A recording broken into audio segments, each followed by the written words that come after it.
Yo yo yo! Salut les turfeuses, salut les turfeurs, bienvenue pour un nouveau pronostic de Benoît Requin. Merci pour vos likes, pour vos commentaires. N'hésitez pas à vous abonner pour recevoir tous mes pronostics tous les jours. Et pour accéder à tous mes tickets pour la course du Quintet, vous avez deux moyens, par mon site internet Benoît Requin ou par le bouton rejoindre. Ok, place au pronostic du Quintet du vendredi 21 mai. Direction Paris-Vincennes pour le prix Jacques de Saint-Sauveur. Trot attelé, 2700 mètres, 13 partants, réunion 1, course 1, indice de confiance 2 sur 5. Ils ne sont que 13 partants et pourtant ce Quintet est ouvert. Il y a un paquet de spécialistes de la disqualification. Il y a aussi des chevaux irréguliers.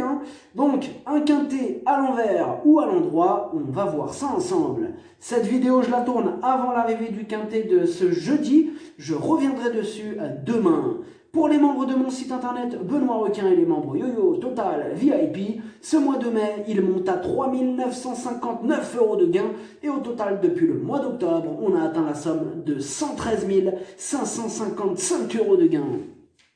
Vous avez deux moyens pour récupérer mes tickets pour la course du Quintet, par mon site internet Benoît Requin ou par le niveau Yo-Yo Total VIP en passant par le bouton rejoindre. Ok, c'est parti, on commence le pronostic et on commence avec le numéro 1, Bip Bop Marceau. C'est le moins riche de la course, il enchaîne les échecs, plusieurs chevaux lui barrent la route, difficile de lui accorder notre confiance dans ces conditions. On écoute Mademoiselle Mélanie Gibon. Bip Bop Marceau s'est retrouvé un peu loin la dernière fois dans une course peu rythmée. C'était compliqué de refaire du terrain.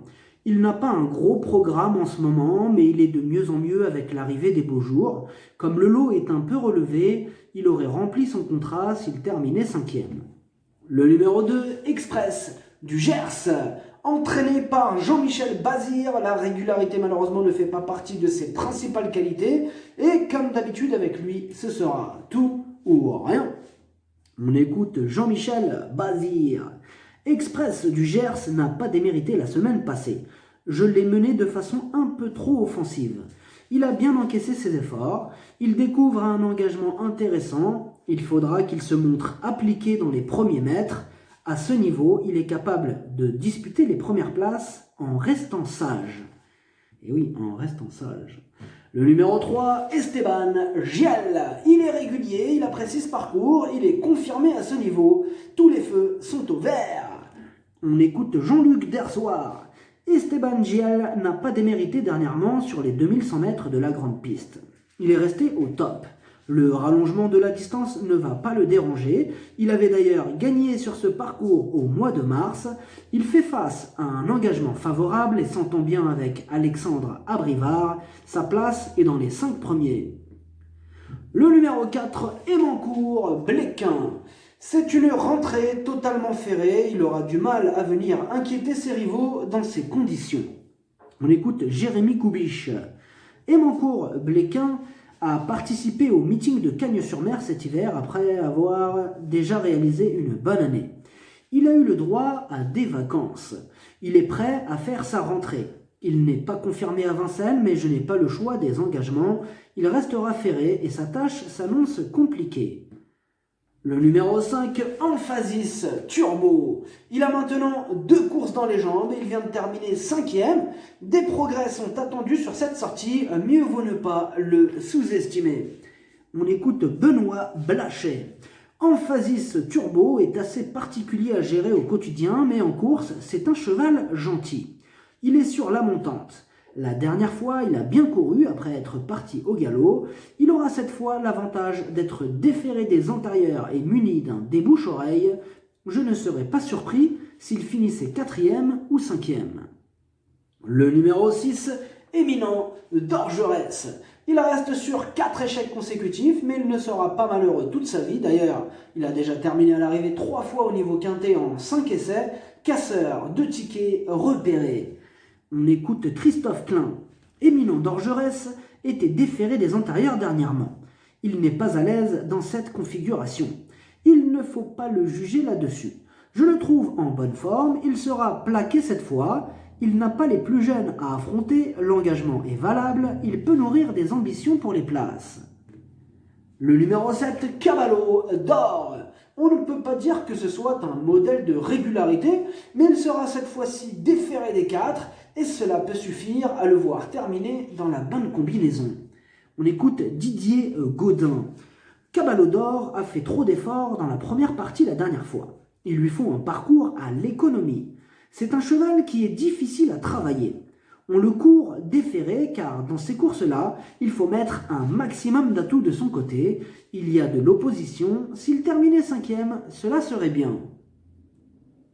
Le numéro 8, Eastwood Park. Il fait l'arrivée de toutes ses courses ces derniers temps. Il apprécie ce parcours. Il s'annonce une nouvelle fois redoutable. On écoute François Gillard. Eastwood Park se montre irréprochable. Il a décompressé un peu après sa dernière course tout en ayant en point de mire ce bel engagement. J'ai essayé de le préparer au mieux. Il sera mis comme d'habitude et Eric le connaît bien. Tout est réuni pour qu'il joue les premiers rôles. Il faudra battre Django Descharmes. Le numéro 9, Béguin Dali. Il vient de peaufiner sa forme par 2 fois au niveau réclamé, mais bon, il a déjà fait ses preuves à ce niveau. Il fera de son mieux pour obtenir le meilleur classement. Attention à lui. On écoute Benjamin Gotz. Béguin Dali n'a pas bénéficié de déroulement favorable à réclamer, à 2 reprises ces derniers temps. Il est en forme, les étrangers et les 6 ans sont absents, on va essayer d'en profiter. L'engagement est bon. Il faut le cacher un maximum. Pour le podium, ce sera difficile, mais il peut accrocher une petite place. Le numéro 10, Hitshot Jocelyn. Il avait course gagnée quand il est parti au galop à quelques mètres de l'arrivée. Là, il est dans sa catégorie. Sage, il peut faire mal. On écoute Nicolas Brideau. Hitshot Jocelyn était un peu sur ses fins, mais se serait sans doute imposé dernièrement quand il a commis une faute. C'est dommage. Revenir sur un parcours de tenue ne sera pas un souci. Il faudra juste le préserver. Il est resté en bonne forme, l'engagement est favorable, il devrait trouver une compensation. Le numéro 11, Darwin Maza. Il enchaîne les 5e places au niveau inférieur. Il va devoir faire un peu mieux pour espérer obtenir le même classement ici. Du coup, il sera à l'affût de la moindre défaillance des chevaux en vue. On écoute Antonio Ripoll Rego. Darwin Maza a dû se contenter de petites allocations ces derniers mois. À Elbeuf, il a eu un bon comportement alors qu'il effectuait une petite rentrée. Il me paraît mieux. En province, il doit constamment rendre 25 mètres. Cette fois, il va s'élancer au même poteau que ses rivaux. Il n'est pas hors d'affaire. Le numéro 12, El Santo Puffor. Il reste sur 3 échecs consécutifs et ça refroidit un peu. Mais il est bien engagé, il est performant sur ce parcours, réhabilitation en vue. On écoute Christian Bijon. El Santo Puffor ne m'avait pas convaincu lors de sa dernière course à Vincennes début avril. J'ai donc préféré le présenter à 2 reprises en province afin de lui changer les idées. Vendredi, il découvre un engagement sur mesure, l'opposition semble dans ses cordes. S'il montre son vrai visage, il ne devrait pas être loin. Le numéro 13, Django Descharmes. Il a le défaut de ne pas toujours répéter ses bonnes sorties, mais il fait face à un bel engagement, c'est le plus riche de ce quintet. Il va tenter d'en profiter, belle chance théorique. On écoute Sébastien Ernaud.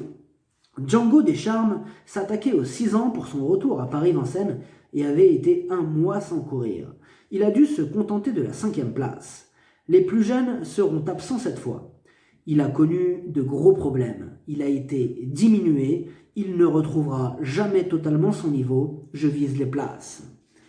Le pronostic, ça donne 8, 12, 3, 10, 13, 7, 9, 5, cheval de complément, le 6, si jamais un autre nom important, et ça peut arriver, le 2. Merci d'avoir suivi cette vidéo, n'hésitez pas à vous abonner pour recevoir tous mes pronostics tous les jours et pour accéder à tous mes tickets pour la course du Quintet, vous pouvez passer par mon site internet Benoît Requin ou par le bouton rejoindre sur le niveau Yo-Yo Total VIP, à jouer avec modération.